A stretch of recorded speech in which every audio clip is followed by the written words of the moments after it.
Ustadz mau bertanya tentang sosok suami yang menjadi pemimpin rumah tangga. Menurut saya, suami saya akhlaknya baik, mempelajari agama, membaca buku agama, tetapi masih berat mempelajari sunnah. Jadi ada beberapa hal yang bertabrakan dan saya tidak berani melawan karena saya memintanya masih fakir ilmu juga dan tidak memberikan contoh yang baik, sehingga membuat suami saya belum mau mempelajari sunnah. Namun saya sangat ingin dibimbing dalam sunnah. Saya mohon nasihat Ustadz, bagaimana untuk mengajak suami tanpa mencederai harga dirinya Ustadz? Syukran Ustadz. Iya, pertanyaannya agak sedikit membingungkan ya. Tadi katanya dia belajar agama tapi tidak mau belajar sunnah Ustadz. Terus yang dipelajari apa itu? Yang bid'ah-bid'ah. Yang bid'ah-bid'ah yang dipelajari mana? Cuman definisi sunnah ini kita mesti dudukkan ini jamaah. Ya, apa sih artinya belajar sunnah itu apa? Apakah mempelajari hal-hal yang hukumnya sunnah? Itu malah yang dipelajari. Hah? Jadi definisi belajar sunnah itu apa? Nah, sunnah itu semua yang diajarkan oleh Rasulullah SAW. Semua yang bersumber, tadi sudah dijelaskan sama Syafiq ya. Sunnah itu adalah kullu ma nusiba ila Nabi sallallahu alaihi wasallam. Semua yang disandarkan kepada Nabi. Min qaulin aw fi'lin aw taqririn aw sifat. Kalau menurut ahlul hadis paling luas definisinya. Kata-katanya Nabi, perbuatannya Nabi, persetujuannya Nabi, sifat-sifatnya Nabi, sifat fisiknya Nabi, itu semuanya masuk kategori sunnah. Bahkan yang diterapkan oleh Al-Khulafa'ur Rasyidun juga dinamain sunnah oleh Nabi SAW. Jadi jangan diasumsikan sunnah itu misalnya berjenggot, bercelana cingkrang, sholatnya di masjid, tapi nggak nafkahin istri. Loh, nggak nafkahin istri itu wajib. Itu wajib hukumnya. Artinya semua yang diajarkan oleh Nabi SAW itu adalah bagian dari sunnahnya Rasulullah. Itu masuk kategori sunnah. Apakah hukumnya wajib, hukumnya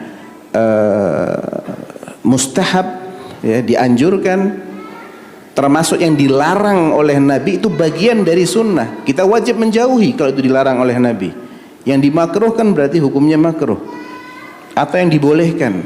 Jadi ini semua cakupan dari sunnah. Makanya anak bingung dibilang belajar agama tapi nggak belajar sunnah. Bingung saya. Terus apa yang dipelajari di sini?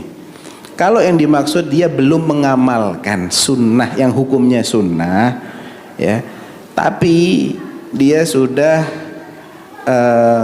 mewujudkan apa yang merupakan rukun-rukun Islam. Dia tidak bersinggungan dengan kemusyrikan. Alhamdulillah, ini yang paling penting. Ya. Dia tidak bersinggungan dengan bid'ah wal khurafat. Alhamdulillah, akidahnya akidah ahlus sunnah. Memang nggak ada yang 100% sempurna, nggak ada. Pasti ada kekurangan-kekurangan. Namun paling tidak kekurangan dia itu tidak mencederai akidahnya dia, tidak menodai tauhidnya. Kalau dia belum menjalankan yang hukumnya sunnah, namun dia sudah menjalankan yang wajib-wajib, fahuwa ala khair walhamdulillah. Ya, ini sudah masuk kategori orang yang bertakwa walaupun minimalis.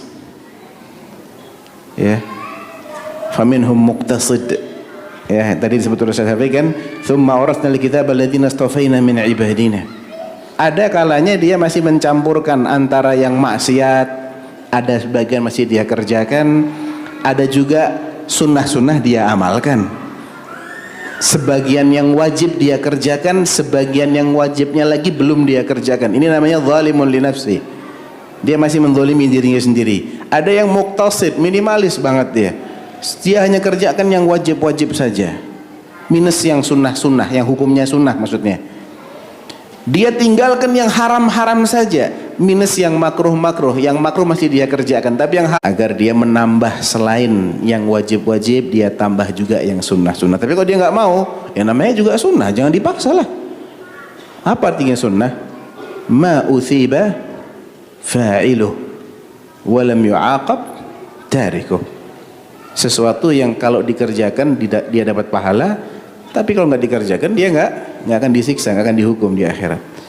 Jadi istrinya mesti belajar bahwa apa yang sudah diwujudkan oleh suami ini di level mana kira-kira, sehingga dia bisa memposisikan dengan posisi yang tepat. Kalau memang masih ada yang haram-haram dikerjakan oleh suami, jangan bahas yang sunnah-sunnah dulu. Maksudnya yang sifat yang hukumnya sunnah.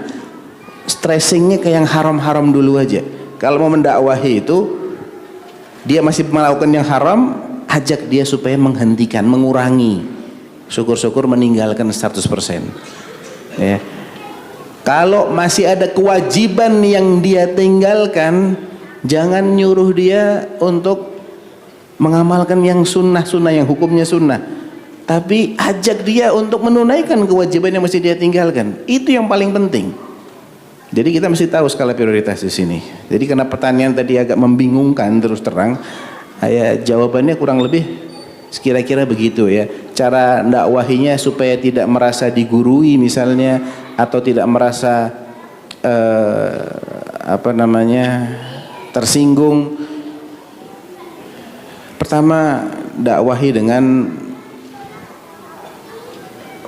memberikan contoh, misalnya itu suaminya ngaji, biar paham, dia setel lah, istrinya nyetel ya, nyetel, disimak, itu insya Allah suami juga dengar kok, walaupun dia tidak konsentrasi tapi dia dengar. Kadang ada gengsinya suami ini, kalau disuruh dia tidak mau, tapi kalau dia dengerin dari jauh dia dengar juga gitu ya.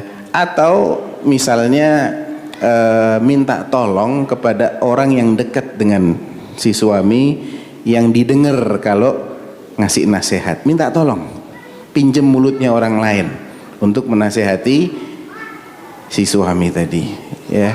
Dan yang tidak kalah penting adalah doakan ya, doakan suaminya supaya dibukakan hatinya oleh Allah ya. Dan itu insya Allah bisa menjadi istilahnya trik ya, atau kiat-kiat untuk supaya suami ini bisa lebih dekat dengan sunnah-sunnah Rasulullah Sallallahu Alaihi Wasallam. Nah, Baik Ustaz, jazakumullah khairan.